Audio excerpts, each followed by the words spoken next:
It was a murder that sent shockwaves through the local law enforcement community. November 15th, 1974, Charleston County Police Officer William Cribb was shot and killed while trying to stop an armed robbery at Sam's Red and White on Folly Road. Somehow, the 29-year-old Cribb's murderers managed to get away and have still gotten away with it even after all these years. And this is a perfect example of the case where there was tremendous pressures, outside and internal pressures, to find the people that had committed that murder.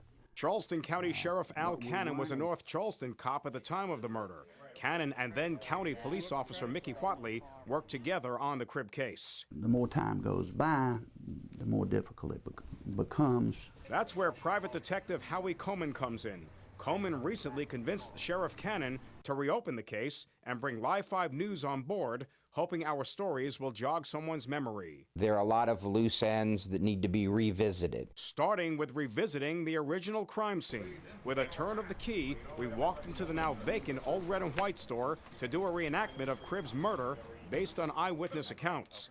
Cribb and another off-duty officer went to the store to do some shopping. Cribb was armed. The other cop was not. Police say two men armed with guns walked into the store with robbery on their minds. Put the money in the bag. Put the money in the bag. Put the money in the bag. The two officers went to the front of the store. They confronted the individual and they got into a fight there. A third suspect acting as a lookout shot Cribb. He shot Bill Cribb in the neck and basically incapacitated him. He fell to his knees. One of the other robbers shot Cribb in the chest. The 29-year-old officer was dead. Go!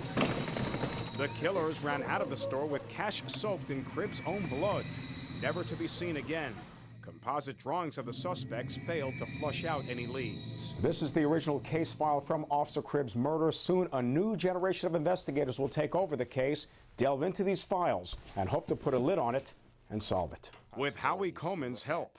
There's some old leads that go to different parts of the country that could be revisited. Including the possibility the killers may have fled from Charleston to New York City.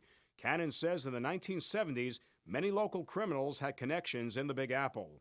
Another possibility, the suspects may have been part of a gang that was moving through town. It's kind of hard to explain how they've gotten away with it for so long any other way. Even with many of the original investigators retired and witnesses gone or dead, detectives are determined to crack Cribb's murder and give his mother some closure. Maybe I think it's just been too long and I've accepted the fact that, of course, Bill's not coming back. Harv Jacobs, Live 5 News. I'll never forget that night. That's the most horrible night. That night was on November 15th, 1974. 29-year-old William Cribb, an off-duty Charleston County police officer, and another off-duty cop got caught in the middle of an armed robbery at Sam's Red and White on Folly Road on James Island. Cribb was shot and killed when he tried to stop the robbery. The three killers got away, and almost 36 years later, still have not been caught.